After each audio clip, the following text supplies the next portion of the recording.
Chaque fois que je prends place à cette tribune, je ressens sa présence, je l'entends. Elle est là, observatrice et discrète, faite chair dans le souffle vital de notre ville, insaisissable dans le miroitement changeant de nos façades colorées des bords de Loire, bâtie dans le bois de l'histoire.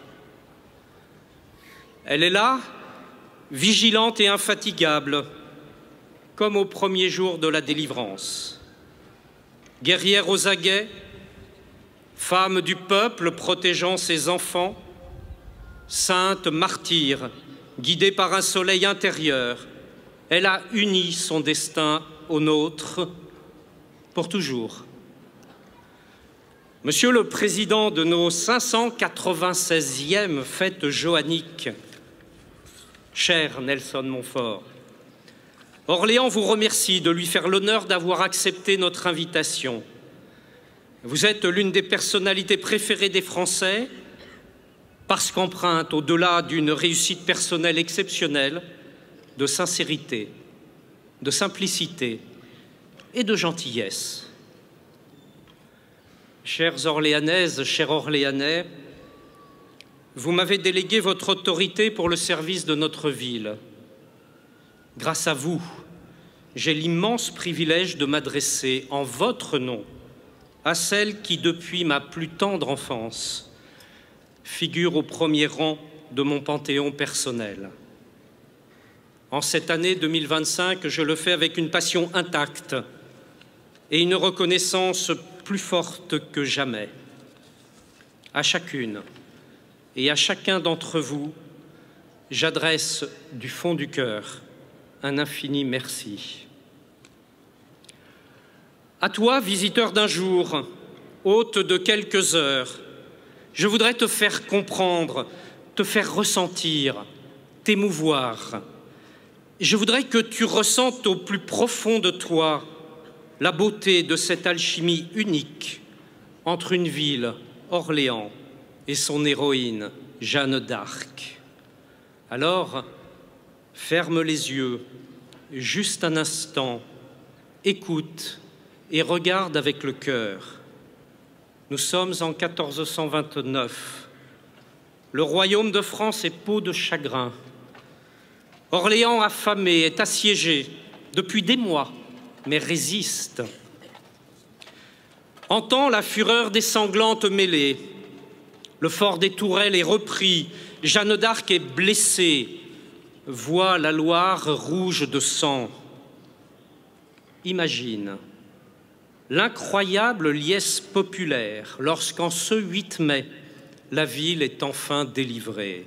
Et spontanément, cet immense cortège qui se forme pour remercier celle qui l'a délivrée, tous s'y mêlent dans une même indicible ferveur. Chers visiteurs, aujourd'hui, presque 600 ans plus tard, c'est la même ferveur et le même cortège auquel tu participes. Miracle de la mémoire et de la fidélité, unique en France et sans doute à l'étranger. Car nous sommes là. Nous sommes toujours là. Nous sommes là pour lui dire merci. Nous sommes là pour éteindre l'horrible bûcher, pour apaiser la douleur. Nous sommes là parce que nous savons. Lorsque, dans la nuit impassible de l'histoire, une flamme crépita sur un bûcher de Rouen, la France, qui n'était pas encore tout à fait la France, avait à jamais gagné une héroïne.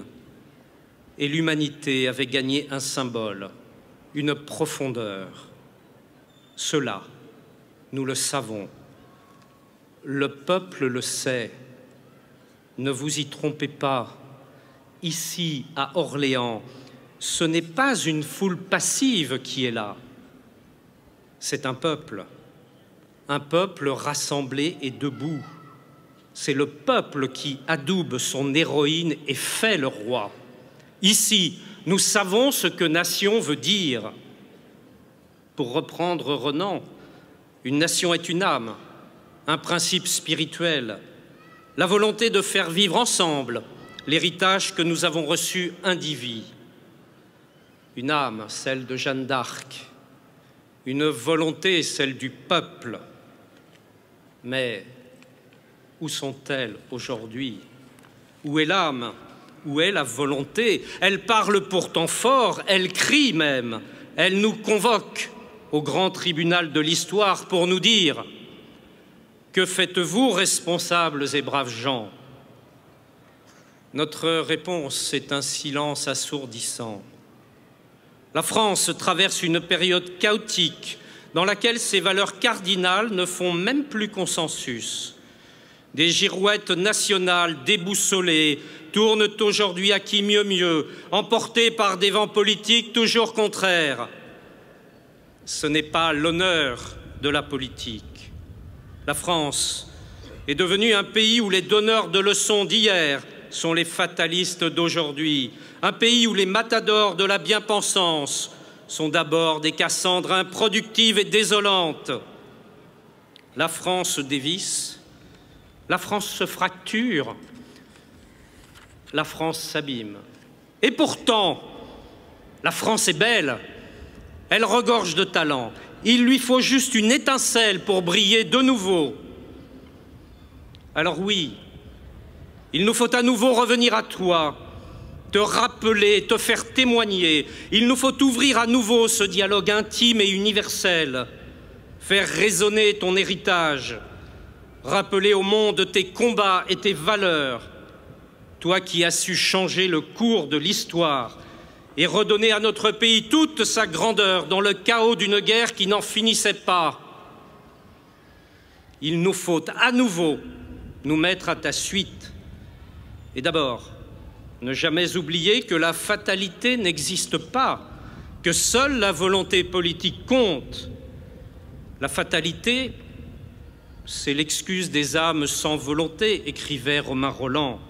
Il n'y a pas de fatalité, non, il n'y a que des combats à mener, maintenant, immédiatement, urgemment, avec une détermination farouche, sans faiblesse, ni alibi.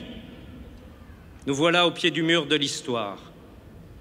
Comme à l'époque de Jeanne d'Arc, nous avons le choix entre renoncement et redressement.